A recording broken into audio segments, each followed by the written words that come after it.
So the last question we learned yesterday, that is about the inductor. Yes or no? 6 number का question पढ़ रहे थे, मैं थोड़ा उसको रिवाइज करके आगे बढ़ाऊंगा.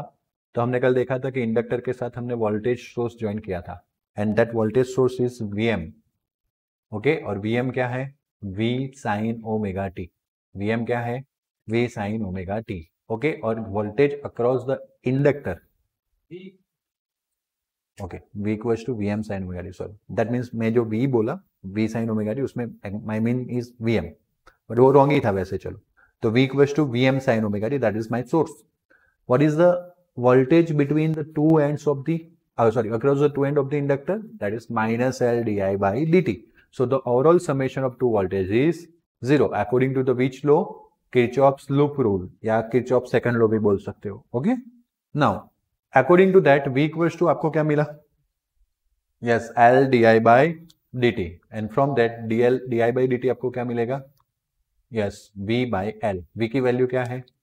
Vm sign omega T. तो di बाई डी टी क्या हो गया?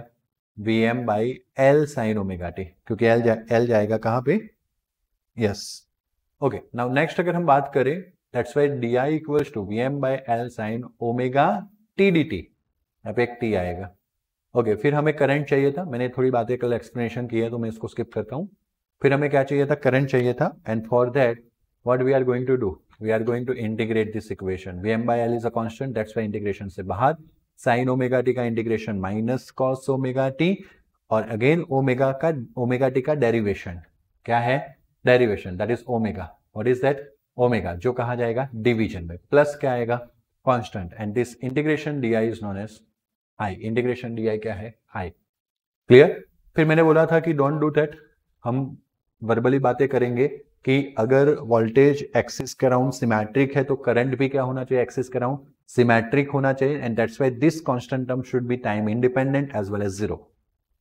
टाइम इंडिपेंडेंट तो होना ही चाहिए था, इसीलिए तो कांस्टेंट है, बट सिमेट्रिक के लिए क्या होना चाहिए? Zero. And that's why constant term को जीरो मान लेंगे.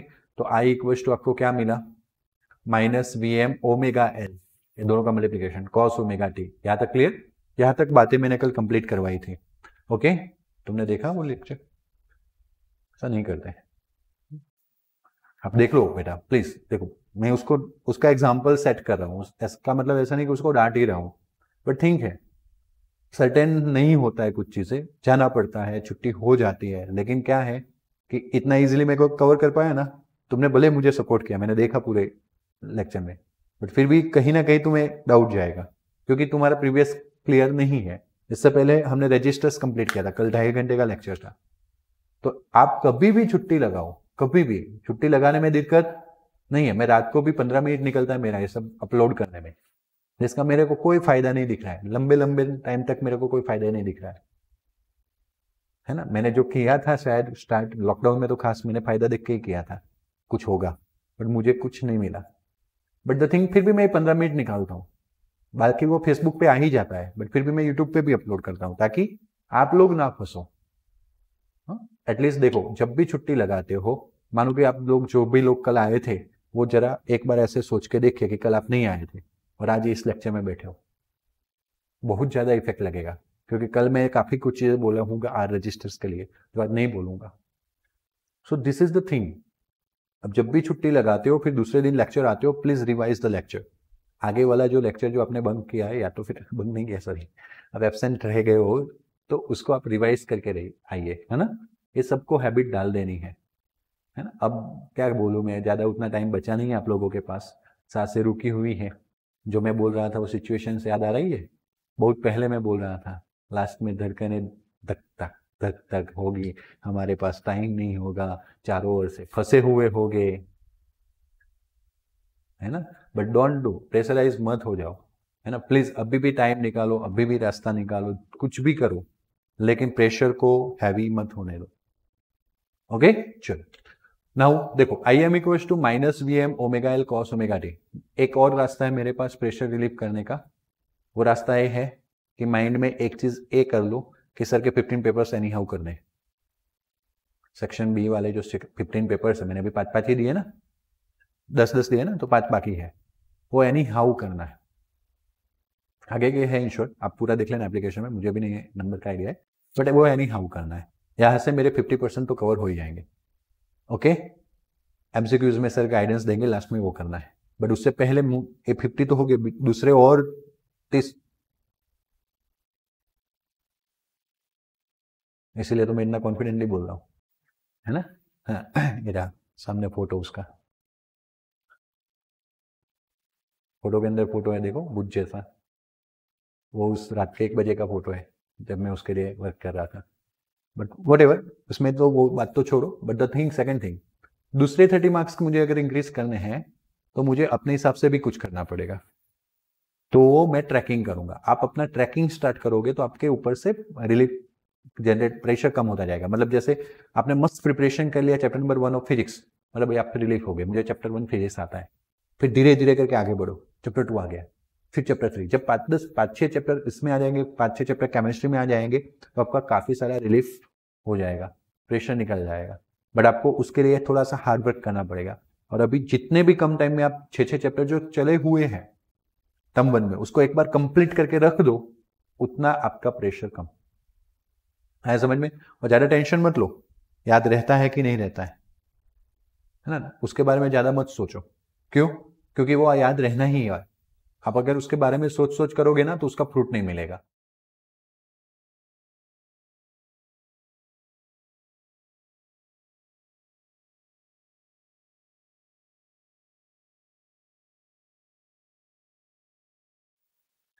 ओके चलो, सो यहाँ से प्रैक्टिस करते आगे बढ़ते हैं। V I equals to V m by omega L, L omega भी लिख सकते हो, वैसे ओमेगा एल थोड़ा अच्छा प्रोनाउंसिएशन रहता है, कॉस ओमेगा टी। अब क्या किया हमने, इस माइनस कॉस ओमेगा टी को कन्वर्ट किया, तो हमें पता होगा, यहाँ से मैंने थोड़ा कल फास्ट कर दिया था तो मैं आज थोड़ा स्लो मोशन में समझाऊंगा कि ये 0 एंगल होता है, अगर ऐसे जाते हैं तो पॉजिटिव पाई बाई 2, ऐसे जाते हैं तो पॉजिटिव पाई बाई 2।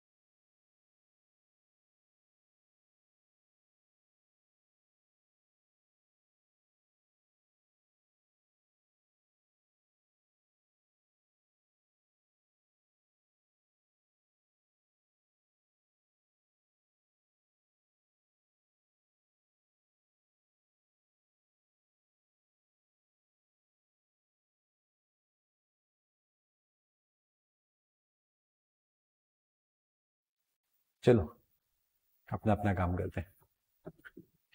तो माइनस कॉस ओमेगा टी जो है, ओके मैं यहाँ पे बता रहा था ये 0 है, इधर जाओ तो पाई बाई 2, इस तरह पे जाओ तो सारे पॉजिटिव एंगल, इस तरह से जाओ तो सारे नेगेटिव एंगल, तो this is minus pi by 2। Okay, अब देखो अगर किसी में पॉजिटिव करना हो एंगल तो इस तरह जाना है, एंटी क्लॉकवाइज। कहाँ पे माइनस करना हो तो कहाँ जाना वाला है, क्लॉकवाइज। ओके, उल्टा घूमना है। अब मानो कि यहाँ पे मैं माइनस पाई बाई 2 पे आ गया, अब minus pi by 2 plus something लिखता हूँ, प्लस मतलब मुझे कौन से डायरेक्शन में घूमना है, क्लॉकवाइज। तो मैं इस क्वाड्रेंट में आऊंगा, first quadrant, second quadrant, third quadrant, and this will be a fourth quadrant. आपको सिखाया हुआ मैंने आगे, ऑल एस टी सी, मतलब कि फोर्थ क्वाड्रेंट जिसमें minus pi by 2 plus something angle आएगा, तो ये फोर्थ क्वाड्रेंट है जिसमें कौन पॉजिटिव है, कॉस। और इसलिए अगर मैं minus pi by 2 plus omega t sine लू तो वो क्या होगा, नेगेटिव, क्योंकि इसमें पॉजिटिव कौन है, कौन, सॉरी कॉस। तो साइन का क्या हो जाएगा, माइनस, और due to this pi by 2 function going to be change, आपने 10th में सिखाया, तो साइन का क्या हो जाएगा, कॉस, और पाई बाई 2 निकलने के बाद क्या बचेगा, ओमेगा टी। एक्चुअली में मैंने आपको इस पे से ये सिखाया, बट एक्चुअली में हमें माइनस कॉस ओमेगा टी की जगह पे क्या लिखना है, साइन, क्योंकि अगर ए है तो ए ही भी है ना। तो माइनस कॉस ओमेगा टी की जगह पे मैं क्या लिख सकता हूँ, sign omega t minus pi by 2। मैं इसलिए ये लॉजिक सिखा है, रिवर्स लॉजिक सोचना आपके लिए थोड़ा डिफिकल्ट रहेगा, वो भी स्पेशली बायोलॉजी गाइड्स, क्योंकि मैथमेटिक्स वाले रिवर्स मार चुके हैं 11th में, हमने थोड़ा इतना ही मारा हुआ है। सबके लिए कॉमन बात करें तो 10th में हमने इतना ही सीखा हुआ है, sine pi by 2 minus theta equals to cos theta, और cos pi by 2 minus theta equals to sine theta, ऐसा रिवर्स मारा हुआ है। बट वो सिर्फ फर्स्ट क्वाड्रेंट था हमारा, और फर्स्ट क्वाड्रेंट में कौन, ऑल पॉजिटिव, इसलिए हम वहां पे साइन की बात ही नहीं करते थे। आया समझ में? इसीलिए मैं इसमें रिवर्स नहीं मरवाया, मतलब कि माइनस कॉस ओमेगा टी से सीधा sign omega t minus pi by to नहीं थिंक करवाया, बल्कि मैंने आपको कैसे थिंक करवाया, sign omega t minus pi by to का क्या होता है, माइनस कॉस ओमेगा टी, तो अब तो माइनस कॉस ओमेगा टी का आप मान ही लोगे। ओके, अब ये तो मैंने आपको लॉजिक सिखाया, लॉजिक याद रखा है नहीं रखना है that's up to you, but मुझे पता है कि सब हम आगे जाके, मैं और आप सब जिनको मैथ्स आता है, जिनको नहीं आता है, या जिन्होंने प्रैक्टिस करनी है और जिन्होंने नहीं करनी है, वो सब याद रखेंगे कि इंडक्टर के केस में sign omega t minus pi by to आता है, इसलिए सीधा वो माइनस कॉस ओमेगा टी को निकालेंगे और क्या लिखेंगे, sign omega t minus pi by to. आया समझ में? बट फिर भी ये चीज एक्सेप्ट करना इसलिए इजी हो गया क्योंकि आपने रियल पढ़ा। कुछ चीजें अगर सीधा पढ़ते हो ना तो चुपती है, बट जब आपने पूरा लॉजिक पढ़ लिया है तो आप अभी इसको इतने ही हैप्पीली एक्सेप्ट कर रहे हो कि yes sir, minus cos omega t को क्या लिख सकते हैं, yes sine omega t minus pi by two. Sir ये साइन में क्यों कन्वर्ट किया, तो we have to compare with the V का इक्वेशन था V m sine omega t, था कि नहीं, उसके साथ हमें इसको कंपेयर करना है, क्या करना है, कंपेयर।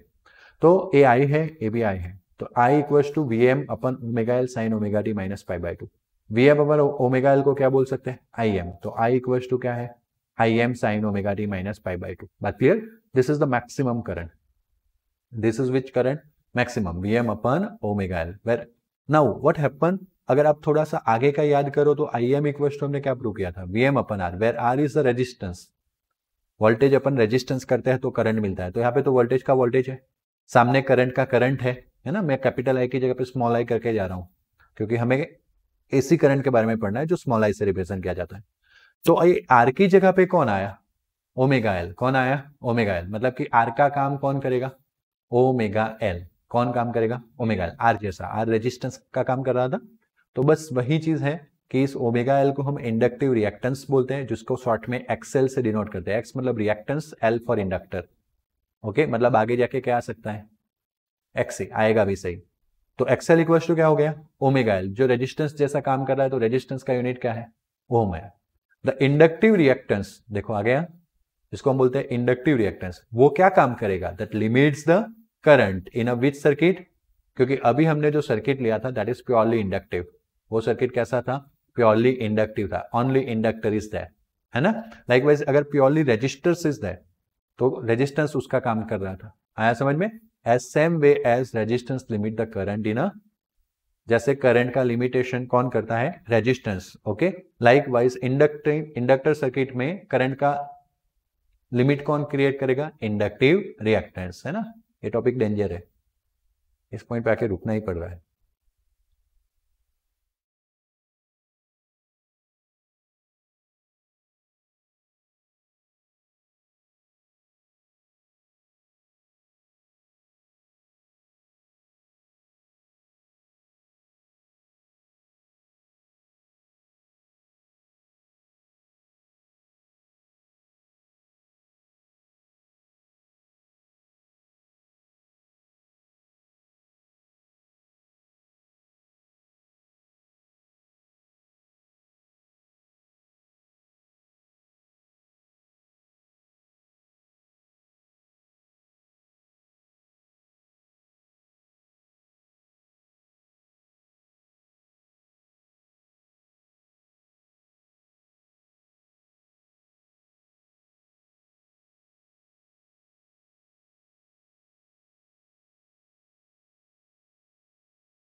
ओके चलो अभी बातें मत करो, पढ़ने में ध्यान दो। बहुत अच्छे बच्चे हो नहीं, कहाँ ले जाते हो मुझे। चलो ध्यान दो। Inductive reactance is directly proportional to inductance as well as frequency of current, क्योंकि एक्सेल का फॉर्मूला क्या है, तो this is inductive reactance directly proportional to frequency, directly proportional to inductance. आया समझ में, है या ना? ओके अब जो मेन बात है वो source voltage V equals to क्या था, Vm sin omega t, and current I equals to क्या प्रूव किया, Im sin omega t minus pi by two. Compare this to equation तो आपको एक फेज मिलेगा। ओके तो जो अब डिफरेंट हो गया, so this shows that current में माइनस आया, फेज माइनस में चल रहा है मतलब कम है। ओके इसका मतलब it shows that current legs the voltage by pi by two. अब देखो टोटल जो साइकिल होती है ना ये वाली, वो 2 पाई की होती है। कितने की होती है, 2 पाई। अब मैं 2 पाई बाई 4 करूं तब जाके क्या बनेगा, पाई बाई 2। मतलब कि एक साइकिल का कितना पार्ट है, 1/4 पार्ट है। क्लियर हुआ, समझ में आया? This is the main sentence, इसके लिए हमने वर्क किया। हमें यहाँ नहीं होगा, यस गुड। कल हमने रेजिस्टेंस के बारे में बात किया था कि जिसमें एक साथ जीरो एक साथ मैक्सिमम होता है, क्योंकि both are in a same phase, दोनों में ओमेगा टी आ रहा था। यहाँ पे भी ओमेगा टी, वी के इक्वेशन में, आई के इक्वेशन में भी ओमेगा टी, बट यहाँ पे करंट लेगिंग बिहाइंड माइनस है। तो इसका मतलब क्या हुआ पता है कि एक बार वोल्टेज मैक्सिमम हो जाएगा, फिर 1/4 साइकिल आगे बढ़ेगा ना वोल्टेज, तब जाके करंट मैक्सिमम पे आएगा, पीछे पीछे रहेगा उससे, है ना। मैं अब हाँ ओके तो जैसे भी आप अलग अलग तरीके से बोल सकते हो। कोई बोलेगा वोल्टेज 0 हो गया फिर आगे बढ़ेगा 1/4, तब जाके करंट 0 पे आएगा। या तो फिर पहले, एक्चुअली में स्टार्ट तो दोनों साथ में हो गए, लेकिन मैक्सिमम मिनिमा का जो टाइम है उसमें 1/4 लैग करेगा। कौन, करंट। लैग करना मतलब पीछे रहना। तो बस उसको ही आप समझ लो ये फिगर के थ्रू। देखो वोल्टेज 0 था तब करंट मिनिमम पे था, जैसे वोल्टेज मैक्सिमम हुआ कुछ 1/4 साइकिल के बाद उस टाइम पे करंट क्या हुआ, 0। वापस वोल्टेज मैक्सिमम से कहा आया, 0 पे, तब जाके करंट अब क्या हुआ है, मैक्सिमम। फिर वापस वोल्टेज मिनिमा पे गया तब करंट 0 हुआ, है ना। जा रहा है कि नहीं? और ये मैच हो रहा है कि ऊपर नीचे, तो आपकी फिगर में भी होना चाहिए, है ना। फिर सर 2 ही ग्राफ थे, आप बुक में देखो, मैं तो देखूंगा अच्छे से। ये वोल्टेज का ग्राफ सबका सही, ओके। फिर करंट का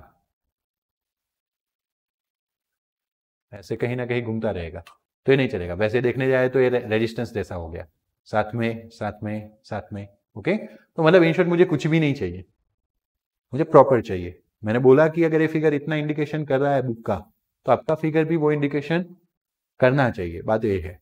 सो this is the graph of V. एक इसका ग्राफ है, एक इसका ग्राफ है, आई का है। This is the maximum voltage, this is the maximum current. आया समझ में? ओके ये आपका कौन सा वेक्टर है, वी वेक्टर। पता है ना, कल बताया था फेजर वाला। ये वी वेक्टर से आपको वी का वैल्यू मिलेगा, और ये आपका करंट है, करंट से आपको करंट का वैल्यू मिलेगा। तो this V accordingly V m sine omega t 1, और according to I vertical component I M sine omega t 1 minus pi by 2। बात क्लियर? तो बस इतनी चीज चेंज होगी। तो ए फिगर जो है वो वोल्टेज एंड करंट फेजेस बता रहा है। कौन से टाइम के लिए, T1 टाइम के लिए। कौन से टाइम के लिए, T1। And current phasor I is pi by 2 behind the voltage phasor V। V से कितना बिहाइंड है, पाई बाई 2। और अभी हमने देखा पाई बाई 2 मतलब कि अगर टोटल टाइम कौन सा हो, T, तो उसका कौन सा टाइम हो जाएगा, क्योंकि टोटल साइकिल का टाइम T है, 2 पाई यानी T, तो T बाई क्या हो जाएगा, 4 हो जाएगा। ओके अब इसको कैसे आगे बढ़ाए, मतलब ये तो यहां तक तो समझ में आया कि पाई बाई 2 इक्वल टू T/4 कैसे किया है। अब मैं इसी T/4 को 2 पाई से मल्टीप्लाई करूं, 2 पाई से क्या करूं, डिवाइड, मल्टीप्लाई डिवाइड किया है या ना। तो अब क्या होगा, दिस 2 पाई बाई टी, अगर मैं टी को नीचे ले आऊं तो 2 पाई बाई टी हो जाएगा, which is termed as omega. और ये पाई बाई 2 हो जाएगा, वो ऊपर चला जाएगा तो पाई बाई 2, और उस तरह से पाई बाई क्या हो गया, 2 ओमेगा। तो वही पाई बाई 2 जिसको हमने T/4 बोल सकते हैं, क्योंकि टोटल साइकिल हो तो T, टोटल एंगल हो तो 2 पाई, 2 पाई का 4 से डिवाइड किया, तो वैसे टाइम का भी किससे डिवाइड करना पड़ेगा, 4 से, ओके। तब जाके पाई बाई 2 होगा, और ये क्या होगा, T/4। इस तरह से हम आगे बढ़े थे। T/4 को 2 पाई से मल्टीप्लाई किया, डिवाइड किया, 2 पाई बाई 4 पाई बाई 2 होता है, ऊपर गया, T नीचे आता है, 2 पाई बाई टी क्या होता है, ओमेगा। इस तरह से पाई बाई क्या मिला, 2 ओमेगा। जो पाई बाई 2 है वो मिल गया हमें पाई बाई 2 ओमेगा, ओके। अब प्रूव करो तो भी ठीक है, ना करो तो भी चलेगा, वैसे मुझे इस सेंटेंस का कोई मीनिंग नहीं लग रहा है, क्योंकि इसको आगे कहीं एक्सप्लेन ही नहीं किया गया बिल्कुल नहीं, बुक में भी ऐसा ही है। When it is rotated with the frequency omega counterclockwise, they generate the voltage and current which is given by V equals to Vm sin omega t, I equals to Im sin omega t minus pi by 2. And the graph for V and I versus omega t is shown in the figure. बात clear हुआ? Okay. अब एक important question है, मैं भगाना नहीं चाहता, topic बहुत important है, इसलिए मैं अभी वैसे भी नहीं चलाऊंगा, बराबर। होप सो कि मैंने बहुत अच्छा ट्राई किया कल, लेकिन कल का और आज का दोनों मिला के मैंने वेस्ट कर दिया। कल भी ये आधा क्वेश्चन हुआ था और आज भी आधा क्वेश्चन हुआ।